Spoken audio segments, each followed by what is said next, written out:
Hi, welcome to eat pray love and tarot. आज पूर्णिमा है, full moon. So let's check if your person wants to communicate with you and restart this relationship or he और she wants to move on.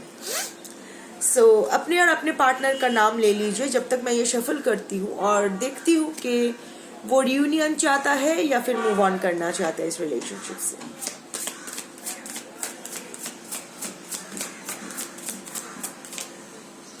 क्या आया है? Okay,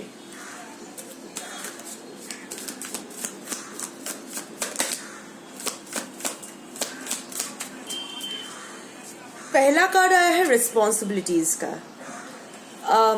I have to take care of my financial and emotional needs.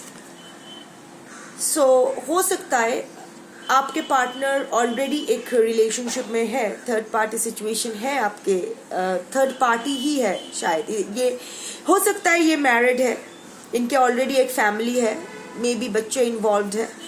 सो अभी वो emotionally और financially उनके तरफ ध्यान ज़्यादा दे रहे हैं, उनकी जो रिस्पॉन्सिबिलिटीज़ है वो उसका ख्याल रख रहे हैं, तो इसीलिए वो अभी वही स्टक है। हो सकता है आपके पर्सन का कुछ फाइनेंशियल इश्यूज चल रहे हैं, प्रोफेशनली शायद आपके पर्सन उतना अच्छा नहीं कर रहे हैं जितना वो कर रहे थे, तो ये भी एक है।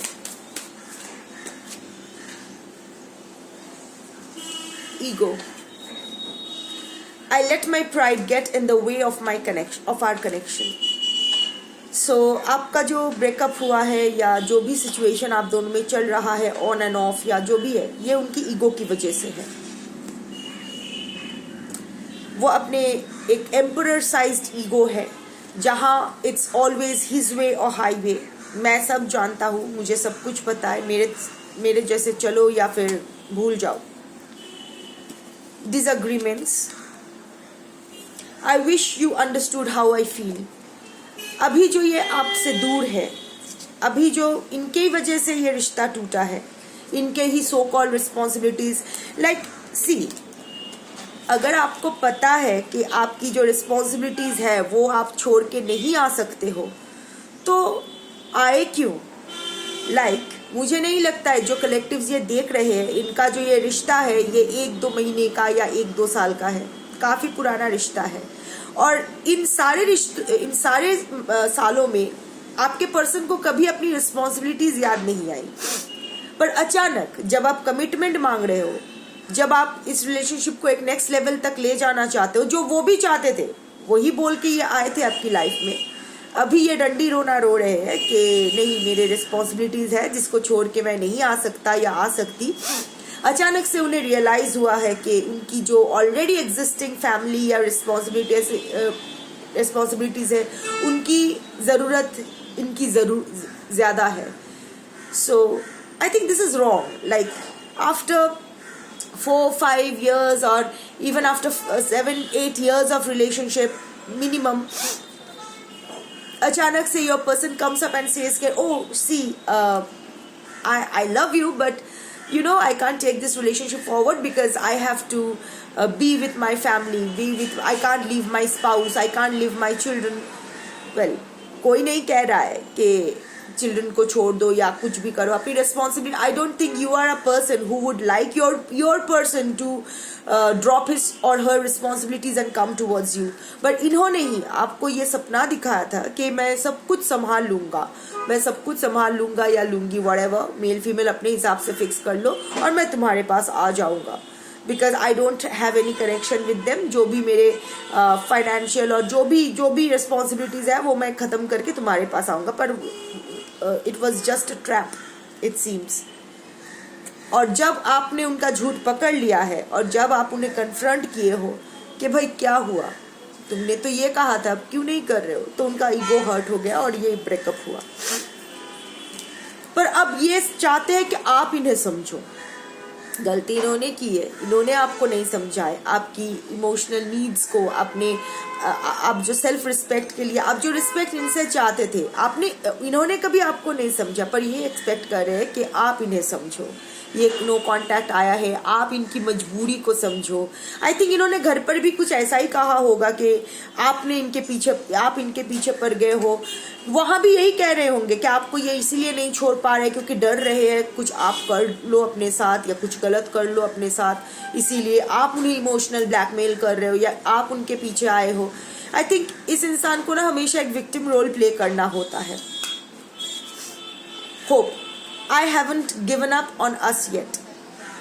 तो ऑब्वियसली ये मूव ऑन तो नहीं करना चाहता है, ये इस रिलेशनशिप में रहना चाहता है, इस रिलेशनशिप का न्यू बिगिनिंग चाहता है।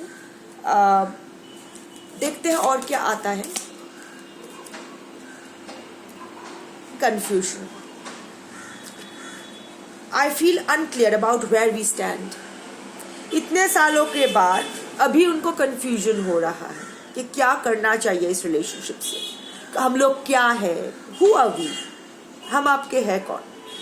इतने सालों बाद इनको ये सवाल सता रहा है, तो वो क्लियर नहीं हो पा रहा है कि इस रिलेशनशिप में वो क्या करे, इस रिलेशनशिप में रहे या उस रिलेशनशिप में रहे। टोटली कंफ्यूज्ड है, ना आपको छोड़ पा रहा है ना आपको एक्सेप्ट कर पा रहा है अपनी जिंदगी में। Secrets. I haven't told you everything. This is the card. इन्होंने सच नहीं बताया आपको थर्ड पार्टी के बारे में, थर्ड पार्टी सिचुएशन के बारे में। इन्होंने बस एक मुखौटा पहन के, जैसा आपको, ये इंसान बहुत ही इंटेलिजेंट है। इसको पता है कि अगर ये अपना ये बस ये कहते हुए आपके पास आते कि भाई तुम मुझे बहुत अच्छा लग गया, तुम मुझे बहुत अच्छे लग गए हो, I am feeling very sexually drawn towards you, I just want to have some good times with you, आप इसको लात मार के भगा देते। इनको पता था कि you are looking for a serious relationship, you are looking for a companionship, you are looking for a respectable companion. तो इसको वो ढोंग करके कि ये कितना अच्छा है, कितना नॉलेजेबल है, कितना रिस्पेक्टफुल है, ये सब कह के, ये सब मेकअप वेकअप करके आपके पास आया, असली चेहरा नहीं दिखाया। और क्या आता है।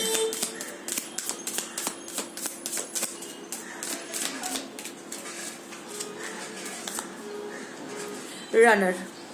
आई don't want to run any more. कहीं ना कहीं आपके पर्सन भी थक गए हैं। ये जो आना जाना, इसके तरफ आना उसके तरफ जाना, ये टू पार्टी सिचुएशन में ये शटल कॉक की तरह इधर उधर होने में ये भी अभी नहीं भागना चाहता है। पर ये किससे भागना नहीं चाहता ये डिसाइड नहीं कर पा रहा है। ये अपनी रिस्पॉन्सिबिलिटीज से भागना नहीं चाहता है या फिर अपने कमिटमेंट से भागना नहीं चाहता है, कुछ क्लियर नहीं है। बस ये थक गया है।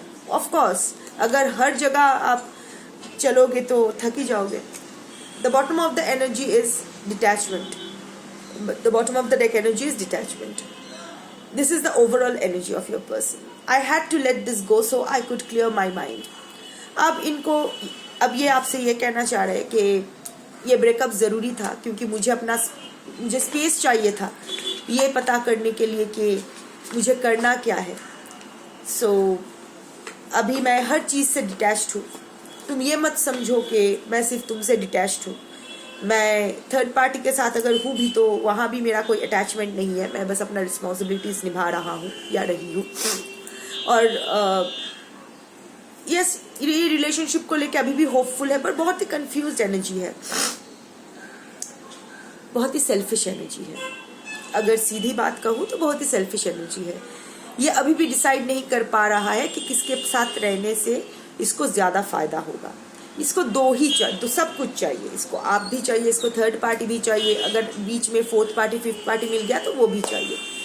ही और she wants the best of all the worlds. इसको सबके सबके साथ इसको रासलीला रचाना है। सब कुछ चाहिए इसको, हर वैरायटी का खाना चाहिए इसको। देख लो आप क्या करोगे। फुल मून की एनर्जी यही आया है कि आपके पर्सन इस वक्त तो यही फील कर रहा है कि आपको नहीं छोड़ पा रहे, आपको छोड़ना नहीं चाहते, आपके पास आना चाहते हैं, कंफ्यूज्ड है, एट द सेम टाइम थक गए हैं भागते भागते, अभी नहीं भागना चाहता है। पर यहाँ एक भी कार्ड नहीं आया कम्युनिकेशन का कि ये आपसे कम्युनिकेट करना चाहता है या नहीं। ये बस इमोशंस को लेके बैठा है और एक्सपेक्ट कर रहा है कि ऑर्गेनिकली सब कुछ ठीक हो जाएगा, कुछ मिरेकल होगा और सब कुछ ठीक हो जाएगा। सब कुछ ऐसे ठीक नहीं होता है। हमेशा आपने आगे चल के सब कुछ ठीक किया है। इस बार भी शायद आप आगे गए थे उनको मनाने के लिए, उनसे बात करने के लिए, पर इस इंसान में उतनी हिम्मत नहीं है कि वो आपको सबके सामने पब्लिकली एक्नॉलेज कर सके। अभी देख लीजिए इसके साथ आपको क्या करना है। But like I always say कि don't be an option, be a choice. ये इंसान आपको एक ऑप्शन की तरह रखा है। सबको इसने एक ऑप्शन की तरह ही रखा है, सबको। ये नहीं तो वो नहीं तो ये, पर आप इनके चॉइस नहीं हो, कोई भी इनका चॉइस नहीं है। So don't be an option, be a choice. For now choose your self. बिना रिस्पेक्ट का कोई रिलेशनशिप नहीं हो सकता है। जिस इंसान में इतनी हिम्मत नहीं है कि पब्लिकली आपको एक्नॉलेज कर सके, आपको कमिटमेंट दे सके, आपको वो रिस्पेक्ट दे सके after all this years of togetherness, that person doesn't deserve your time. Wait करने के लिए या फिर उसको छोड़ देने के लिए नहीं कर रही, ना वेट करने के लिए कह रही हूँ, ना छोड़ने के लिए कह रही हूँ। और मैं कोई होती भी नहीं हूँ कहने वाली। मेरा काम है सिर्फ एनर्जी रीड करना, वो मैं एनर्जी रीड करती हूँ और आपको वो डिसाइड करना होता है। But as a spiritual coach मेरा काम ये भी बनता है कि जो भी गाइडेंस मेरी तरफ से आपको देना चाहिए वो मैं दूँ। तो अपने आप पर फोकस करो फॉर सम टाइम। अगर हो सके तो snap ties with this person. ये कितना भी आपसे कम्युनिकेट करना क्यों ना चाहे, फिलहाल मत कम्युनिकेट करो, at least for the till next April. जब भी आप वीडियो देख रहे हो, जिस महीने भी देख रहे हो, till April. I don't know why this April popped, but till April don't communicate with him. अगर किसी के माध्यम से भी आपसे कम्युनिकेट करना चाहे, so don't entertain him. Focus on your life, focus on your healings, take a break. ये सेपरेशन जब हुआ है, so it has happened for good. So take a break and evaluate कि क्या गलती हुई मेरी तरफ से, मैं कहाँ where are the loopholes that I need to address. So work on yourself, be good to yourself and let this person come out of his confusion. अगर ये अपने confusion से बाहर आ पाए और फिर आपके पास आता है, तो at least the choice will be yours to decide whether to take him in or just leave him out. और अगर नहीं आता है तो भी doesn't matter, but because by that time आप emotionally independent बन गए होंगे. So yeah, all will be good. Take care. Bye.